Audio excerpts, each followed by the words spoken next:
हंस ले गा ले ये दिन मिलेगा कल, थोड़ी सी खुशियाँ ये थोड़े से ये पल, एक बार जो आए लौट के न जाए, लौट के न जाए। मेला दिलों का आता है एक बार, आके चला जाता है। हेलो दोस्तों, आप सभी का स्वागत है आपके अपने चैनल MK स्पोकन इंग्लिश मस्ती में। कैसे हैं आप सभी? अच्छे हैं। चलिए नए टाइम को वेस्ट न करते हुए मैं आपको ले चलता हूँ। आज मैं आपको बताऊँगा पार्ट्स ऑफ स्पीच के बारे में। ठीक है दोस्तों, पार्ट्स ऑफ स्पीच वह भाग है अंग्रेजी का जिसे जानना बहुत ज़रूरी होता है। ठीक है, चलिए पार्ट्स ऑफ स्पीच का जो 8 भेद है, 8 भेद में से सबसे पहला भेद जो नाउन होता है उसके बारे में हम चर्चा करेंगे। ठीक है, चलिए parts of speech. Parts of, इसका हिंदी होता है दोस्तों शब्द भेद। क्या होता है? शब्द भेद। ठीक, शब्द भेद। तो पार्ट्स ऑफ स्पीच का पहला जो भाग है दोस्तों, पहला है क्या? नाउन। इसके बारे में हम चर्चा करेंगे। इस वीडियो में केवल नाउन का ही मैं जिक्र करूँगा। ठीक है दोस्तों, केवल मैं नाउन के बारे में इस वीडियो में बनाऊँगा। और इसका जो 8 भाग है अलग अलग वीडियो में मेरा आएगा। मेरा ही चैनल में 8 इसका पार्ट्स ऑफ स्पीच के बारे में मैं बताऊंगा। ठीक है, 8 वीडियो आएंगे।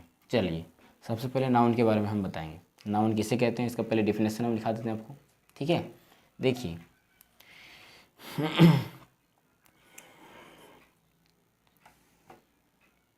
किसी व्यक्ति, वस्तु, स्थान के भाव के नामों को संज्ञा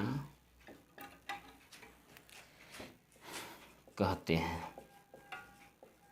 मैंने क्या लिखा दोस्तों? किसी व्यक्ति, वस्तु, स्थान के भाव के नामों को संज्ञा कहते हैं।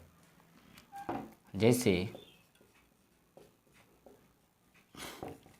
राम, व्यक्ति में नाम आ गया। जैसे वस्तु का नाम लेते हैं, जैसे कुछ भी लेते हैं, जैसे इसलिए घड़ी। स्थान रांची। यानी आपको समझ में आ रहा है कि मैं आपको क्या बता रहा हूँ। ठीक है दोस्तों, चलिए ये तो समझ में आ गया आपको।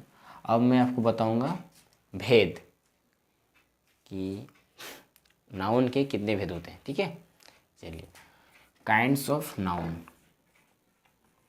Kinds of noun. पहला point common noun. Common noun. दूसरा पॉइंट प्रोपर नाउन। तीसरा होता है दोस्तों कलेक्टिव नाउन। चौथा होता है एब्स्ट्रैक्ट नाउन।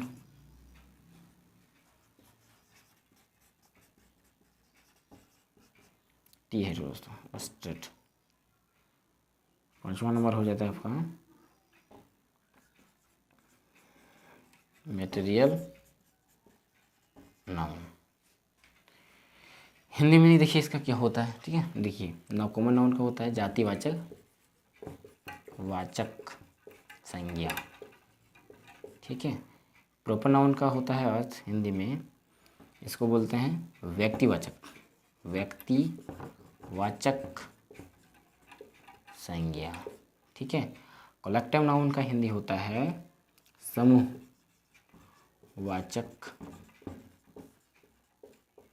संज्ञा। एब्स्ट्रैक्ट नाउन का अर्थ होता है भाववाचक संज्ञा। मटेरियल नाउन का अर्थ क्या होता है? इसको बोलते हैं द्रव्यवाचक, द्रव्यवाचक संज्ञा।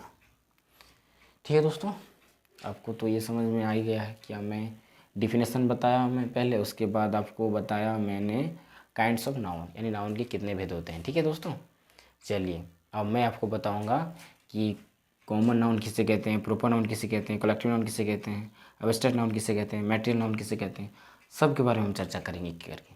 ठीक है, अब वीडियो को पॉज करके इसे नोट कर सकते हैं। अब हम इसको साफ करेंगे दोस्तों। ठीक है, अब साफ करेंगे और आपको बताएंगे हम कॉमन नाउन के बारे में। ठीक है, चलिए हम साफ करते हैं सब, अब आपको बताते हैं कॉमन नाउन के बारे में।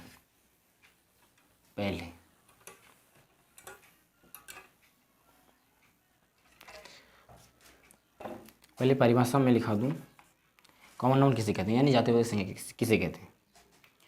वह संज्ञा जो किसी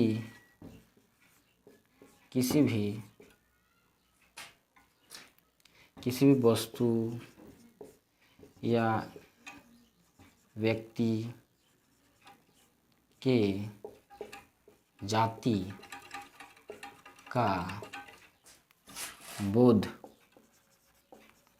कराती है तो उसे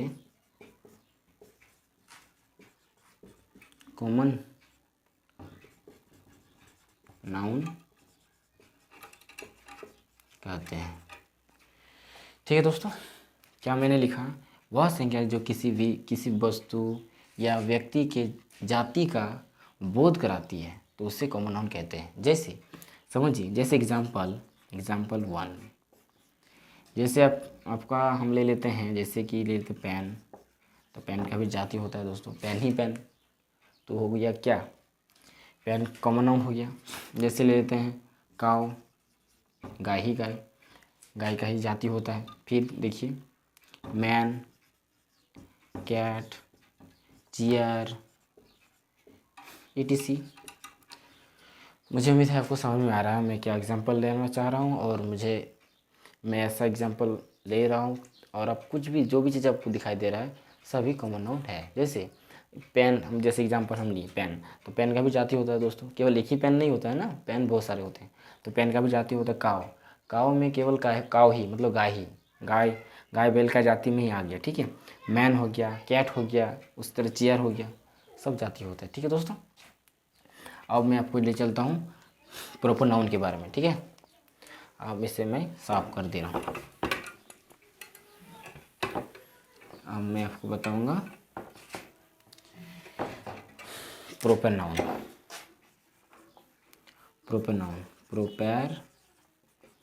नाउन किसे कहते हैं, किसी या वह संज्ञा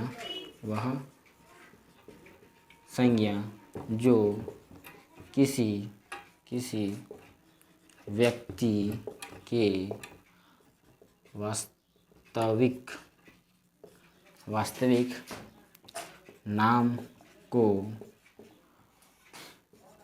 बताता है उसे प्रॉपर नाउन कहते हैं। ठीक है दोस्तों, देखिए एग्जाम्पल 1 में, इसमें क्या होगा दोस्तों, वह संज्ञा जो किसी व्यक्ति के वास्तविक नाम को बताता है उसे प्रॉपर नाउन कहते हैं। जैसे कि हम ले लेते हैं दोस्तों, जैसे मान लीजिए हम ले लेते हैं रामू, और हम लेते हैं रमेश। ठीक है, ध्यान दें दोस्तों, यहाँ पर क्या ले, रामू और रमेश जो है, तो रमेश जो नाम है, ये नाम उसका स्कूल में दर्ज है, उसका हर सर्टिफिकेट में दर्ज है, यानी ये नाम जो हो जाएगा वास्तविक नाम। और ये नाम जो है रामू, ये नाम गांव के लोग द्वारा पुकारते थे, या फिर उसको गांव घर में लोग पुकारते हैं, तो ये हो गया एक साधारण नाम। ये नाम वास्तविक नाम नहीं है दोस्तों, ये वास्तविक नाम है, इसीलिए ये नाम क्या हो जाएगा, प्रॉपर नाउन। क्या हो जाएगा प्रॉपर नाउन हो जाएगा। ठीक है, और ये प्रॉपर नाउन नहीं होगा। क्यों नहीं होगा, क्योंकि ये नाम स्कूल के रजिस्टर में या सर्टिफिकेट में किसी भी लड़का हो या लड़की हो दर्ज नहीं है, जिस वजह से इस नाम को हम प्रॉपर नाउन नहीं कहते हैं, परंतु इसको कहेंगे क्योंकि इसका ये नाम सर्टिफिकेट में हो या फिर कहीं प्रमाण पत्र में दर्ज है तो ऐसे नाम को प्रॉपर नाउन कहते हैं। चलिए मैं आपको ले चलता हूँ आज अब आगे। प्रॉपर नाउन मुझे उम्मीद है आपको समझ में आ गया है, ठीक है। तो साफ करते हैं। अब मैं आपको बताऊँगा कलेक्टिव नाउन। कलेक्टिव नाउन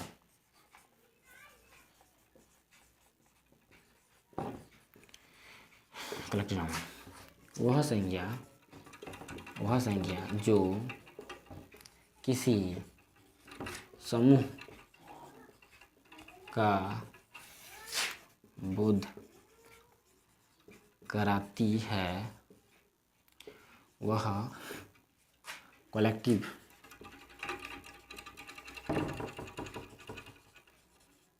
कहलाती है। देखिए मैंने क्या लिखा कि वह संख्या जो किसी समूह का बोध कराती है वह कलेक्टिव नाउन कहलाती है। जैसे समझिए, जैसे लेते हैं जैसे हो गया वर्ग। तो वर्ग एक समूह है दोस्तों, क्योंकि वर्ग में एक स्टूडेंट नहीं रहेंगे, एक से अधिक रहेंगे, यानी समूह है। वर्ग हो गया आपका, हो गया वर्ग। जैसे हो गया वर्ग ले लिया, फिर हम ले लेते हैं जैसे ले लेते हैं जैसे खेल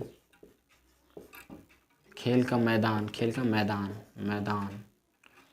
सॉरी, खेल का मैदान अच्छा बात नहीं है, हम यहाँ पर ले लेते हैं जैसे पुलिस हो गया, आर्मी हो गया, ठीक है दोस्तों। ETC कर दीजिए, ठीक। अब मैं आपको ले चलता हूँ आगे। अब मैं आपको ले चलता हूँ एब्स्ट्रैक्ट नाउन के बारे में, ठीक है। इसको साफ करते हैं दोस्तों।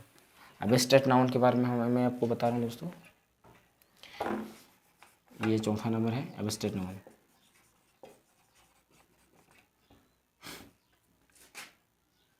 एब्स्ट्रैक्ट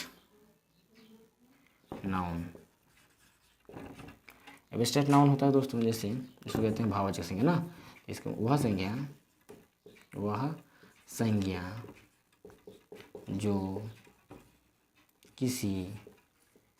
किसी व्यक्ति, वस्तु या जानवर के भाव, दोष, गुण आदि के बारे में बताता है, उसे एब्स्ट्रैक्ट नाउन कहते हैं। जैसे समझिए दोस्तों, एग्जाम्पल 1, जैसे मैंने लिखा, जैसे बुढ़ापा, शिक्षक, वकील। जैसे ले लिए हम वकील, ले लिए डॉक्टर इत्यादि, आदि के लिए आदि, ठीक। ये सब क्या हो जाएगा दोस्तों? ये सब हो जाएगा क्या? Abstract noun. इसमें भाववाचक, इसमें कुछ गुण बता रहा है, दोष बता रहा है, गुण दोष हो कुछ भी हो, चाहे ऐसी कोई भी संज्ञा रहे जिसमें गुण दोष आदि के बारे में चर्चा हो, समझ जाए कि वो भाववाचक संज्ञा है, ठीक है। अब हम आपको चले चलते हैं लास्ट जो मैटेरियल नाउन है इसके बारे में, ठीक है। इसको साफ कर देते हैं दोस्तों। अब मैं आपको बताता हूँ मैटेरियल नाउन। मैटेरियल नाउन देखिए दोस्तों, किसे कहते हैं? वह संज्ञा जो नापा या तोला जाता है लेकिन गिना नहीं जाता है, उसे क्या कहते हैं? मैटेरियल नाउन कहते हैं। स्पष्ट है दोस्तों, क्या है कि वह संज्ञा जो नापा या तोला जाता है लेकिन गिना नहीं जाता है, उसे मटेरियल नाउन कहते हैं। ऐसी संख्या जो नापा या तोला जा सकता है लेकिन गिना नहीं जा सकता है। जैसे अगर मैं आपको बोलूं कि पानी को क्या आप गिन सकते हैं? नहीं। दूध गिन सकते हैं? नहीं। क्यों? क्योंकि ये मटेरियल नाउन है दोस्तों, इससे नापा या तोला जा सकता है लेकिन गिना नहीं जा सकता है। ठीक है, एग्जाम्पल के माध्यम से मैं आपको बताना चाहता हूँ। एग्जाम्पल 1, मटेरियल नाउन में क्या होगा दोस्तों? जैसे पानी हो गया, दूध हो गया, आपका जैसे हो गया चीनी हो गया, चावल हो गया, इत्यादि आदि कर दिया, आदि आदि। ठीक है ना दोस्तों, ये मटेरियल नाउन के बारे में। तो ये था अंतिम जो मैं समाप्त कर चुका हूँ, और मैं आपको नेक्स्ट वीडियो में बताऊँगा दोस्तों प्रॉपर नाउन के बारे में, यानी पार्ट्स ऑफ स्पीच का हर एक पार्ट मैं प्रत्येक वीडियो में डाल दूँगा मेरे ही चैनल में। ठीक है दोस्तों, तो वीडियो कैसा लगा कमेंट कीजिए और लाइक कीजिए, मेरे चैनल को सब्सक्राइब कीजिए। मेरे चैनल को अगर आप नए आए हैं तो बेल आइकन को प्रेस करें और चैनल को सब्सक्राइब कर लें। ठीक है दोस्तों, और आप अगर चैनल को सब्सक्राइब कर चुके हैं तो आपके लिए बहुत बहुत धन्यवाद आपको। चलिए, thank you, thanks for watching. जय हिंद, जय भारत।